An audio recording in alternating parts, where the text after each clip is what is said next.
Hoy en este Evangelio nos presenta a Jesús, donde en sí la mayoría es un total desconocido. Piensan que lo conocen, pero a la hora de la verdad no lo conocen.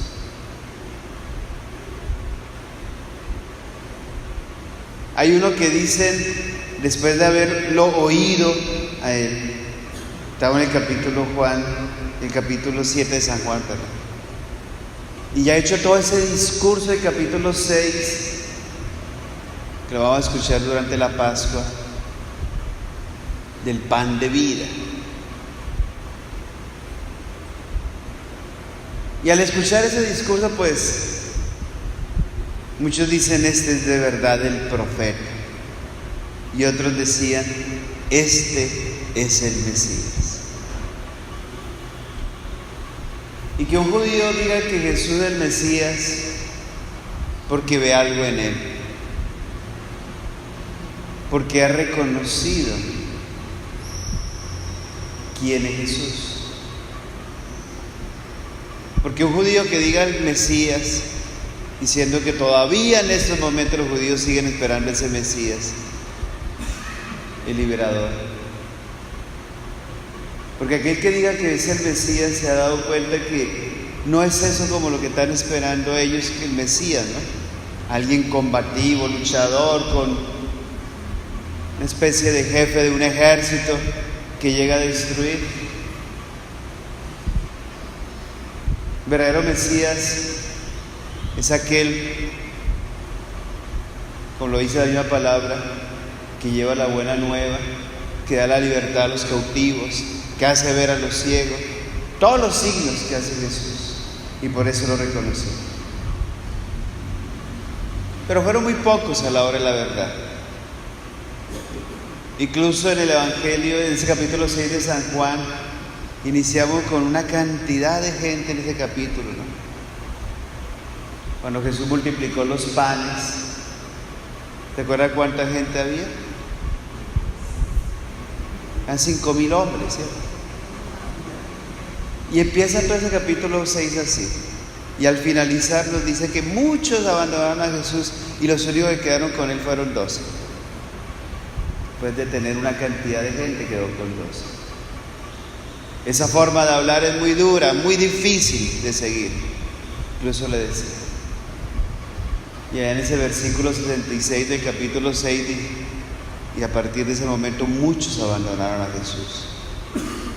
Pero el padre Fidel Oñoro decía, es el verdadero anticristo, ahí en el capítulo 66 en el versículo 66 del capítulo 6, el que es capaz de abandonar a Jesús, el que no es capaz de comprender a Jesús, ni de seguirlo a él.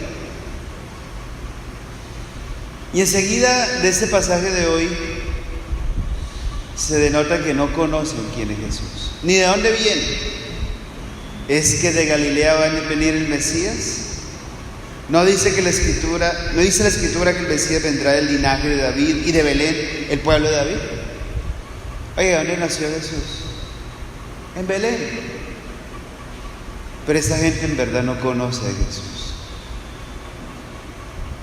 Lo habrán visto ahí en Nazaret, en toda esa región de Galilea, pero a la hora de la verdad no saben dónde nació. Entonces la Escritura incluso nos está reafirmando que Él sí es el Mesías, porque sabemos nosotros que Él nació en Belén de Judá. Nació en Belén. ¿No dice la Escritura que debía nacer en Belén? Jesús nació en Belén. Del linaje de David, por eso que terminó allá, porque José venía de ese linaje de David. La Escritura nos está reafirmando, pero hay muchos que siguen sin creer en Él.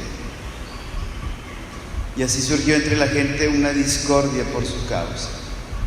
Y todavía hay discordia por la causa de Jesús. ¿Cuánta división causa Jesús?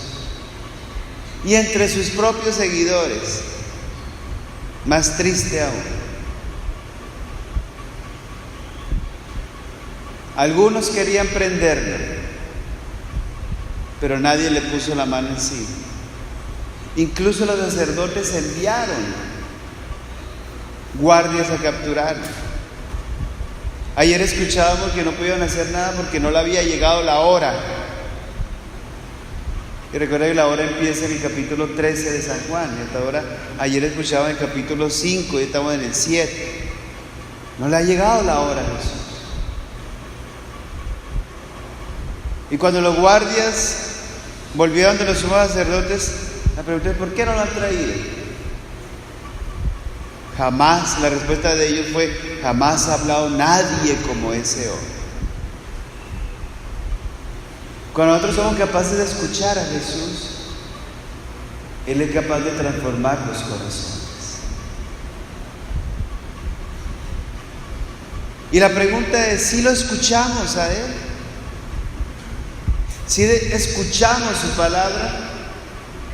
¿Si dejamos que esa palabra nos transforme, nos cambie? ¿Si permitimos que esa palabra haga vida en nosotros? Porque nos puede suceder como Jesús lo repite en varias ocasiones, ¿no? Tienen oídos y no oyen. Y si no oímos, esa palabra no transforma, no cambia.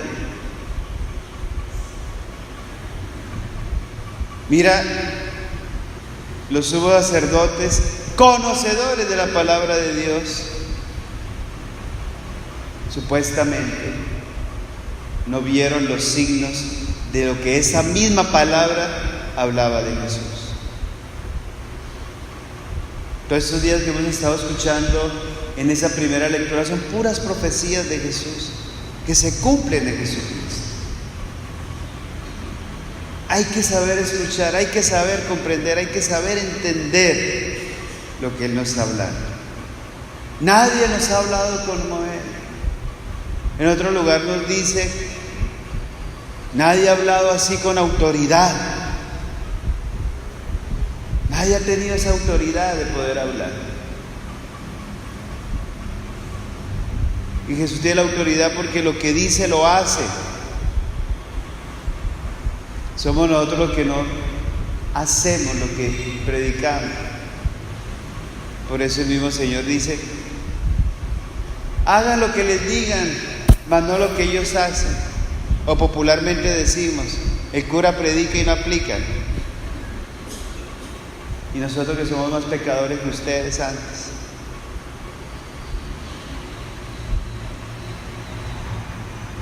Más triste aún que conociendo la palabra de Dios, nosotros muchas veces no la escuchamos, no la seguimos, la predicamos y no la vivimos. Caemos en tantas tentaciones que nos presentan. Y muchas veces a ustedes sí les exigimos actuar en moral, y muchas veces nosotros no vivimos de esa manera. Porque no escuchamos en verdad al Señor. Porque no dejamos que esa palabra de Dios entre en nuestro corazón y nos transforme. Y queremos, eso sí, que transforme la de ustedes. Y muchas veces la nuestra no. Y triste aún que de pronto les ayudemos a todos ustedes a la salvación y yo soy el que me condene.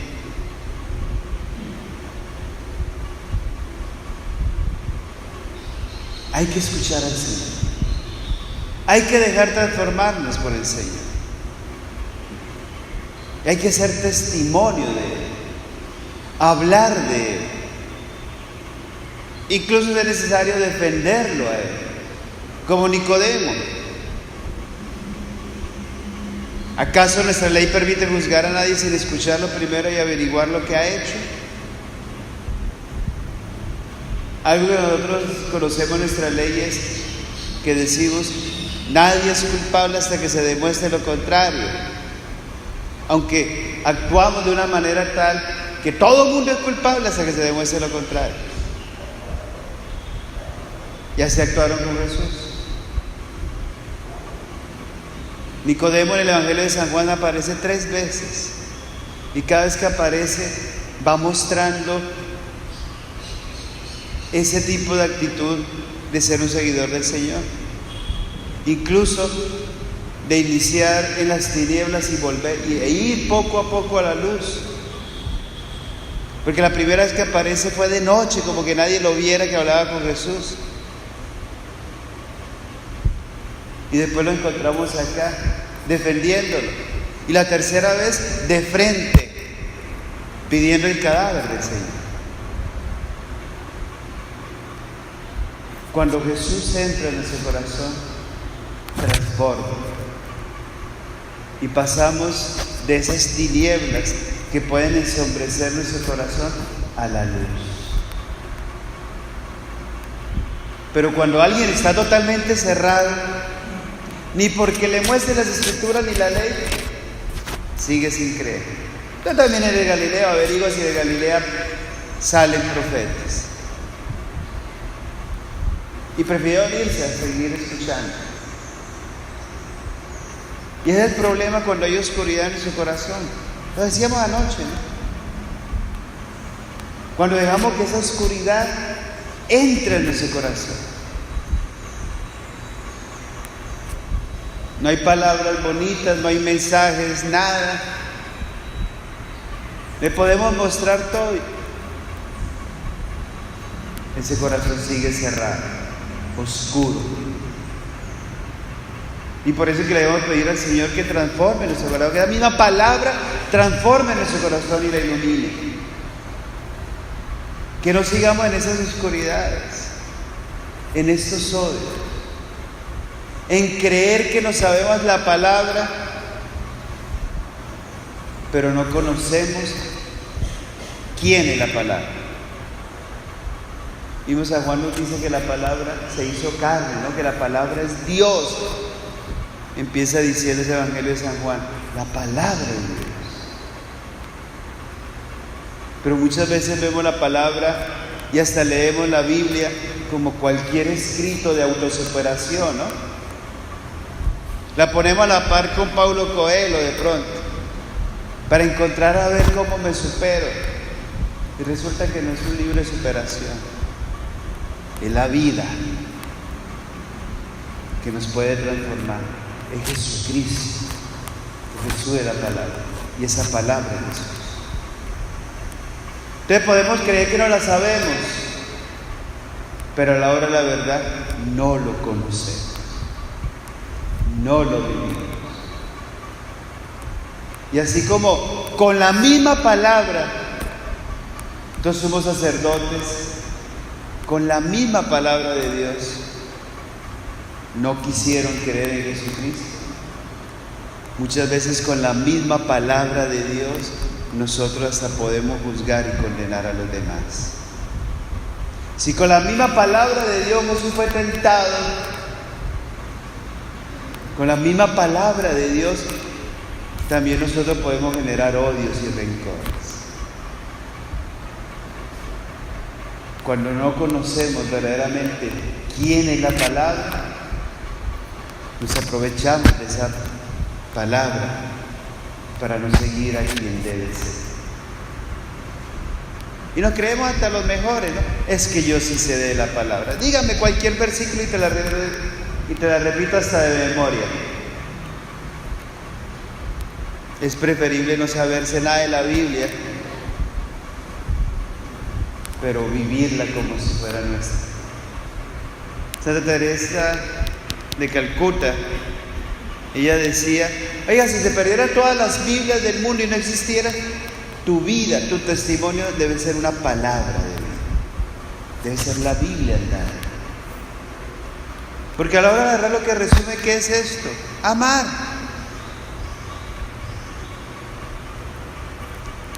La palabra es amor. Pero cuando, vuelvo y le reitero, cuando se generan odios, se generan rencores, lo que hacemos es oscurecer nuestro corazón y ni a Dios se nos ve. Por ahí dice un refrán, ¿no? Ni que se aparezca era la misma Virgen le creeríamos, porque sigue cerrado nuestro corazón, nuestra vida.